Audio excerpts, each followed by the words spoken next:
नमस्कार। साहित्यिक बतकही के पेज पर आज के विशेष व्याख्यान सत्र में मैं इरफान आज़म उपस्थित हूँ और यह साहित्यिक बतकही साहित्य में रुचि रखने वाले युवाओं की ओर से तैयार किया गया विशेष फेसबुक पेज है और सोशल मीडिया के इस दौर में आज ये साहित्य में रुचि रखने वाले युवा इस नई तकनीक को, इस नई प्रौद्योगिकी को अपनाकर साहित्य को एक नया आयाम देने में लगे हैं। इसके लिए ये साधुवाद के पात्र हैं।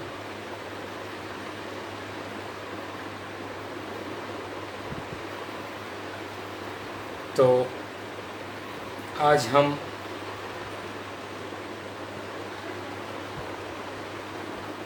इससे पहले कि अपनी चर्चा को, अपने व्याख्यान को शुरू करें, सबसे पहले हम ये जानना चाहेंगे कि मेरी आवाज़ आप तक पहुंच पा रही है और आप मुझे सही सही देख पा रहे हैं या नहीं।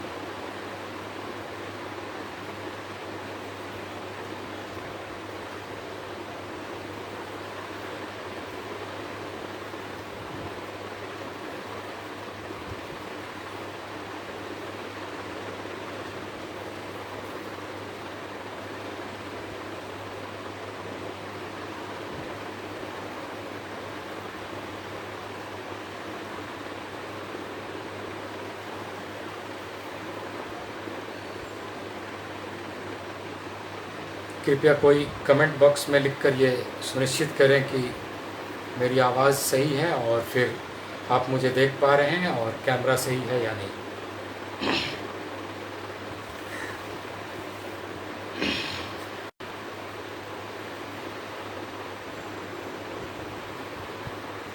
धन्यवाद, मेरी आवाज़ पहुंच रही है और मैं सही सही दिख पा रहा हूं।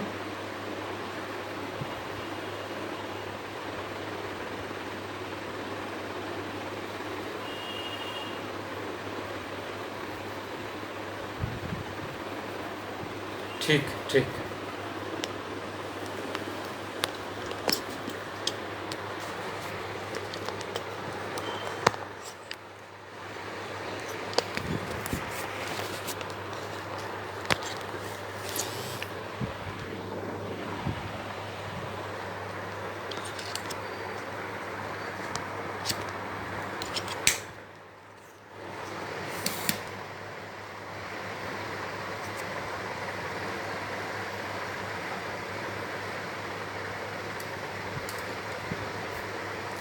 धन्यवाद। तो सबसे पहले मैं उन तमाम युवाओं का अभिनंदन, स्वागत करना चाहूँगा, उन्हें धन्यवाद देना चाहूँगा जो साहित्य में रुचि रखते हैं और जिन्होंने यह एक साहित्यिक फेसबुक पेज साहित्यिक बतकही का यहाँ प्लेटफॉर्म लोगों को मुहैया कराया है। और इस प्लेटफॉर्म के माध्यम से हमारे युवा साथी निरंतर विभिन्न विषयों पर व्याख्यान सत्र आयोजित करते रहते हैं। उससे संबंधित विषयों के विशेषज्ञों को आमंत्रित करते रहते हैं और इसी कड़ी में आज इन्होंने पत्रकारिता विषय को चुना है, जो कि वाकई बहुत ही सराहनीय है, क्योंकि साहित्य और पत्रकारिता का हमेशा ही चोली दामन का साथ रहा है। और आज का जो इनका विषय है वह विषय भी बहुत ही दिलचस्प है कि वर्तमान समय की पत्रकारिता की दशा और दिशा। तो इस बाबत अगर हम सिर्फ एक वाक्य में ही अगर हम कहें तो वर्तमान समय की पत्रकारिता की दशा यही है कि सब कुछ सही नहीं है, लेकिन इसके बावजूद दिशा सही है और दिशा आगे और भी बेहतर होगी। इसे समझने के लिए हमें थोड़ा सा पत्रकारिता के इतिहास की ओर भी जाना होगा हमें ये देखना होगा कि पत्रकारिता कब और किन परिस्थितियों में शुरू हुई, किस लिए शुरू हुई और फिर इसने क्या क्या रूप बदला और इसकी यात्रा कैसी रही।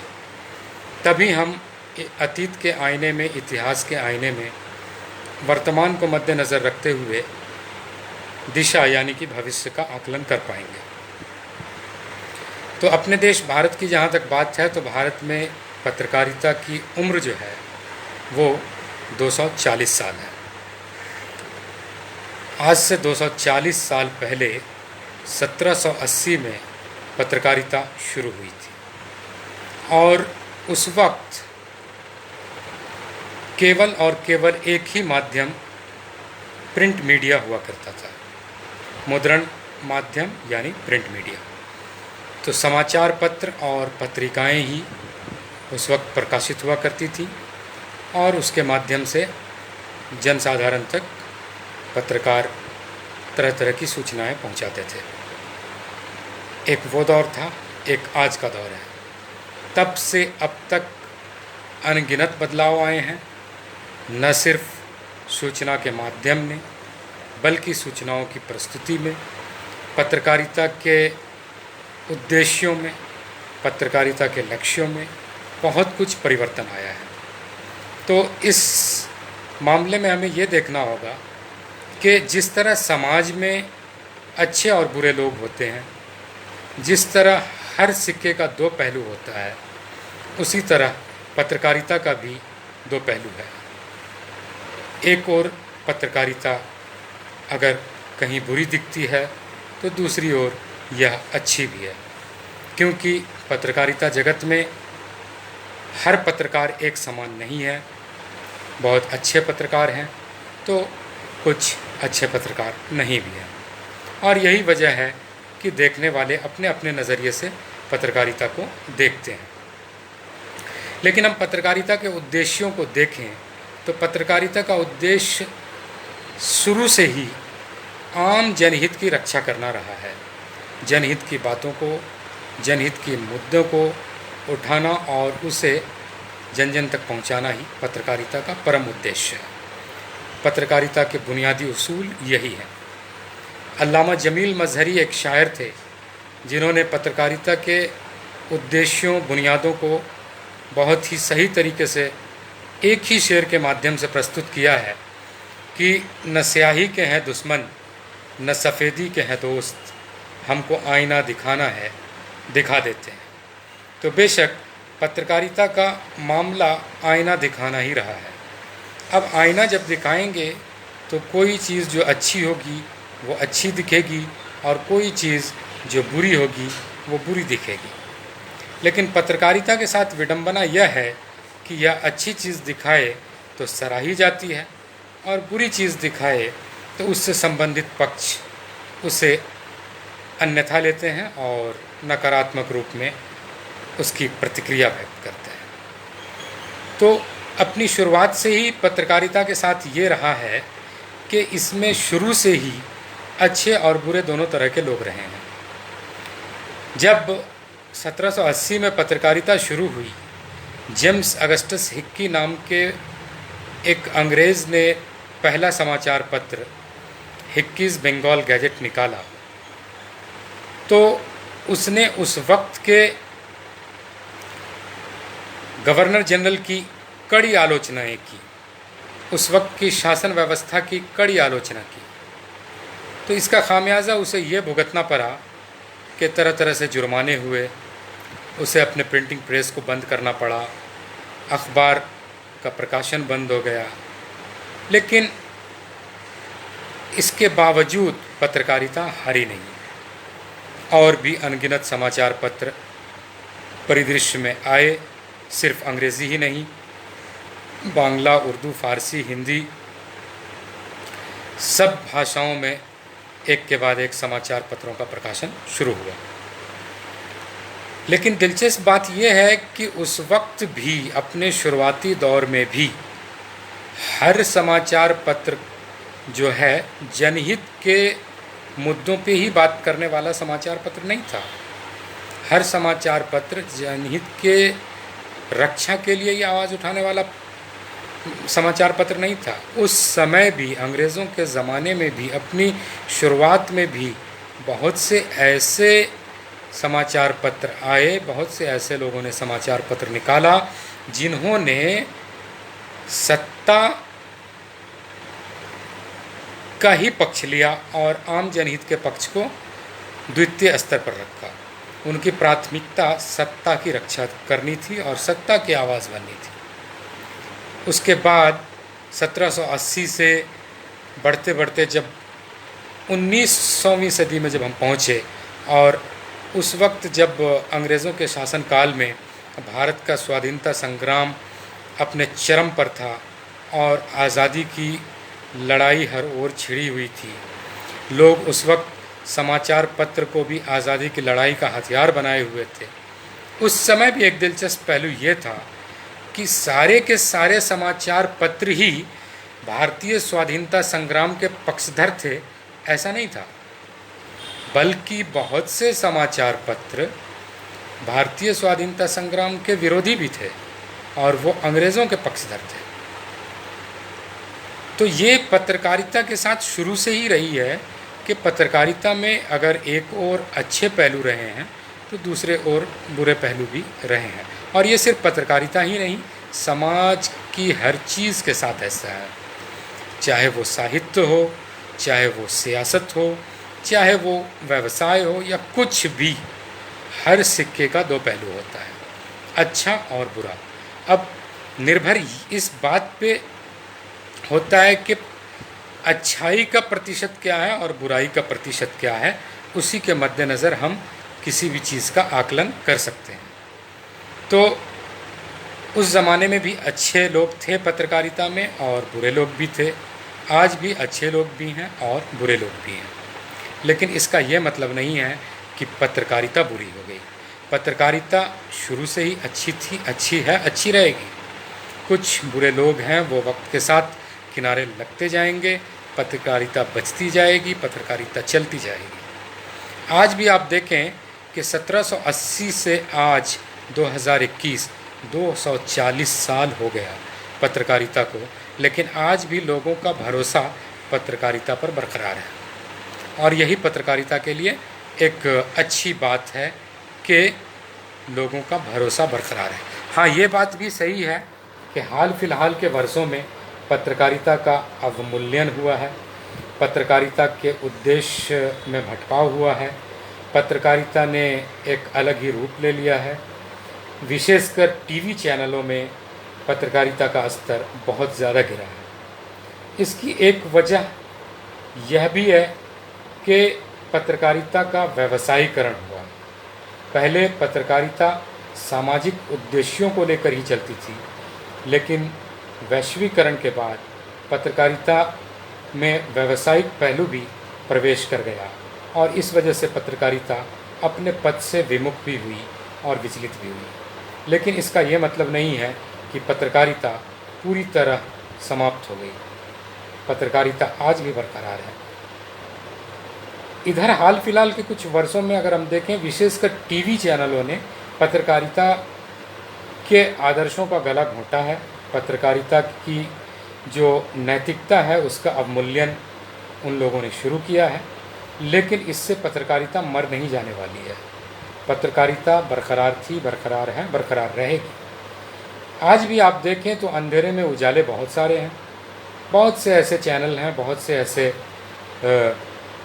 जनमाध्यम हैं, जनसंचार माध्यम हैं जो बेहतर पत्रकारिता कर रहे हैं और वही लोगों की उम्मीद है।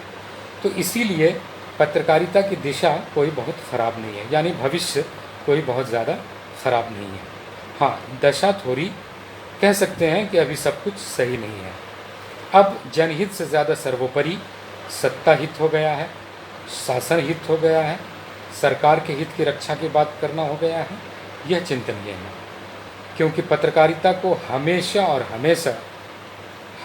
हमेशा जनहित की ही बात करनी चाहिए, जनहित के मुद्दों पर ही आगे बढ़ना चाहिए। सत्ता की बातें होंगी, लेकिन वो दूसरे स्तर पर, प्राथमिकता जनहित होना चाहिए। बेशक सत्ता जो है लोकतंत्र में, लोकतंत्र का एक अंग है लेकिन लोकतंत्र में जो पहले आता है वो लोक आता है, बाद में तंत्र आता है। तो पहले हमें लोक के बारे में सोचना है, उसके बाद तंत्र के बारे में। ऐसा नहीं हो कि लोक हित में हम तंत्र की गुलामी कर बैठें और तंत्र हित में हम लोक की उपेक्षा कर बैठें, ऐसा नहीं है। हमें सर्वोपरि जनहित को रखना है, ये पत्रकारिता का मूल उद्देश्य है। लेकिन आज उससे पत्रकारिता जगत कुछ विमुख हुआ है, मगर ऐसा नहीं है कि पूरी तरह विमुख हो गया है। कुछ न्यूज़ चैनल्स हैं जिन्होंने पत्रकारिता के आदर्शों का गला घोंटा है, लेकिन हर एक माने इन कुछ न्यूज़ चैनल्स की वजह से हम हर एक को जिम्मेदार नहीं ठहरा सकते। हम पूरी पत्रकारिता को बदनाम नहीं कर सकते, हम पूरी पत्रकारिता को विमुख नहीं कह सकते, क्योंकि इस अंधेरे में भी बहुत सारे उजाले हैं। और विशेषकर अगर हम टीवी न्यूज़ चैनल से इतर बात करें तो समाचार पत्रों में आज भी आदर्श बरकरार है। आज भी उतना अवमूल्यन नहीं हुआ है जितना अवमूल्यन न्यूज़ चैनल्स में हुआ है। इसकी एक वजह यह भी है कि न्यूज़ चैनल्स को 24/7 24 घंटे 7 दिन न्यूज़ देना होता है। अब इतनी न्यूज़ अगर नहीं आए तो वो क्या करेंगे? तो वो तिल का ताड़ करने में लग जाते हैं, और यही वजह है कि बात बेबात तरह तरह की बातें होने लगती हैं जो पत्रकारिता से विमुख हो जाती हैं। ये एक कारण है। वरना आज भी समाचार पत्र जो पारंपरिक मीडिया है, जो सबसे पुराना मीडिया है, सबसे भरोसेमंद मीडिया है, उस मीडिया में आज भी आदर्श बरकरार है। मैं ये नहीं कहता कि 100% आदर्श है, लेकिन अन्य माध्यमों की तुलना में जो प्रिंट मीडिया है उसमें आदर्शों का अवमूल्यन बहुत बहुत कम हुआ है। अब एक चीज़ आपको ये भी गौर करनी है कि आज नए ज़माने में बहुत कुछ नया नया हुआ है, बहुत कुछ नया नया बदला है। तो बहुत कुछ जब नया नया बदला है तो इसमें एक चीज़ ये आई है कि डिजिटल मीडिया अस्तित्व में आया है, सोशल मीडिया अस्तित्व में आया है। अब मीडिया की मोनोपोली टूट गई है। अब वो नहीं है कि टीवी चैनल या न्यूज़पेपर या और कोई मीडिया जो दिखाएंगे लोग वही देखेंगे, ऐसा नहीं है। अब डिजिटल मीडिया की क्रांति ने, सोशल मीडिया की क्रांति ने चीज़ों को द्विपक्षीय कर दिया है। पहले वन वे कम्युनिकेशन था, टीवी चैनल जो दिखाते थे वही देखने को लोग बाध्य थे, समाचार पत्र जो पढ़ाते थे वही पढ़ने को लोग बाध्य थे। लेकिन आज ऐसा नहीं है। आज सूचना की क्रांति हो चुकी है, इंटरनेट जैसा सशक्त हथियार लोगों की मुट्ठी में आ चुका है। लोग खुद जो है सूचनाओं तक बेहतरीन पहुंच रख रहे हैं, लोग खुद पत्रकार हो रहे हैं, लोग खुद ही अपनी आसपास की घटनाओं को जन जन तक पहुंचा रहे हैं। यहाँ तक कि जो टीवी न्यूज़ चैनल या अन्य मीडिया संस्थानों के डिजिटल संस्करण पे आप जाएं तो उनके डिजिटल चैनल पे आप देखेंगे कि उनके ख़बरों का खंडन करते हुए लोग अनगिनत लोग कमेंट करते हैं। तो अब वो मोनोपोली टूटी है। मठाधीश वाला जो कल्चर था, जो मठाधीश संस्कृति थी, वो ख़त्म हुई है। डिजिटल मीडिया ने लोकतांत्रिकरण किया है। तो इससे ये हुआ है कि अब संभावनाएं अपार हो गई हैं और वैकल्पिक माध्यम असीमित रूप में उभरे हैं। अब सिर्फ कोई कंपनी का मीडिया ही मीडिया नहीं है। अब व्यक्तिगत स्तर पे भी लोग मीडिया चला रहे हैं, अब सामूहिक स्तर पे भी लोग मीडिया चला रहे हैं। अब वैकल्पिक अल्टरनेटिव मीडिया आ गया है जो कॉरपोरेट सेक्टर से एडवर्टीज़मेंट लेकर नहीं चलता है, बल्कि वो आम लोगों से डोनेशन लेकर चलता है। तो जाहिर सी बात है कि पहले वाला मीडिया, जो पारंपरिक मीडिया, जो कमर्शियल मीडिया, वाणिज्यिक और व्यावसायिक मीडिया, अपने व्यावसायिक हित तक अगर कुछ हद तक अगर जनहित से समझौता भी करता था, तो उसकी जगह अब वैकल्पिक मीडिया है जो वाणिज्यिक और व्यावसायिक हित से ज़्यादा जनहित को सर्वोपरि रखता है। और इसके लिए वो वाणिज्यिक राजस्व पर निर्भर नहीं है, बल्कि वो जो है जनहित की बातों के लिए जनता के डोनेशन, जनता द्वारा प्रदान किए गए पैसे पर चलता है। तो अब एक अल्टरनेटिव मीडिया का भी दौर है। तो इसीलिए जो हालात हैं आज के, उस हालात में हम ये कह सकते हैं कि डिजिटल क्रांति ने मीडिया का लोकतांत्रिकरण किया है। मीडिया का जो मालिकाना चंद लोगों की मुट्ठी में था, चंद समूहों की मुट्ठी में था, उसे अब जन जन तक पहुंचाया है। अब हर कोई खुद ही पत्रकार, खुद ही प्रकाश। हम भविष्य देख पा सकते हैं हमारे पत्रकारिता के बारे में।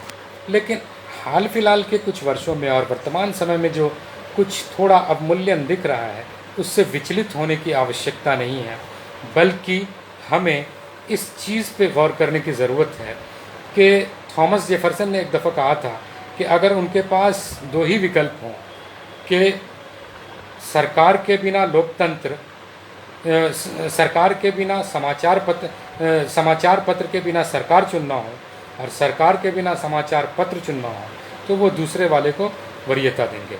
यानी वो वैसी सरकार नहीं चाहेंगे जहां समाचार पत्र ना हो, जहां मीडिया ना हो, बल्कि अगर ऐसा होता है कि सरकार ना हो मीडिया हो, तो वो मीडिया चाहेंगे।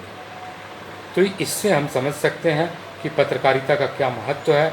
पत्रकारिता आज भी जन जन की पहली पसंद है, आज भी जन जन का भरोसा है, और यही वजह है कि पत्रकारिता टिकी हुई है और आगे भी टिकी रहेगी।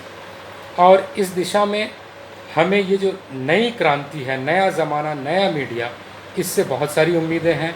और लेकिन एक चीज़ ये भी गौर करने की बात है कि आज जो डिजिटल क्रांति में हर कोई पत्रकार हो गया है, यह एक अगर वरदान है तो एक अभिशाप भी है। क्योंकि इसमें क्या हो रहा है कि जो चाह रहा है वो लिख रहा है, वो पढ़ रहा है, वो दिखा रहा है, वो सुना रहा है। इससे जो पत्रकारिता का एक मानदंड है, उसको बहुत क्षति पहुंची है।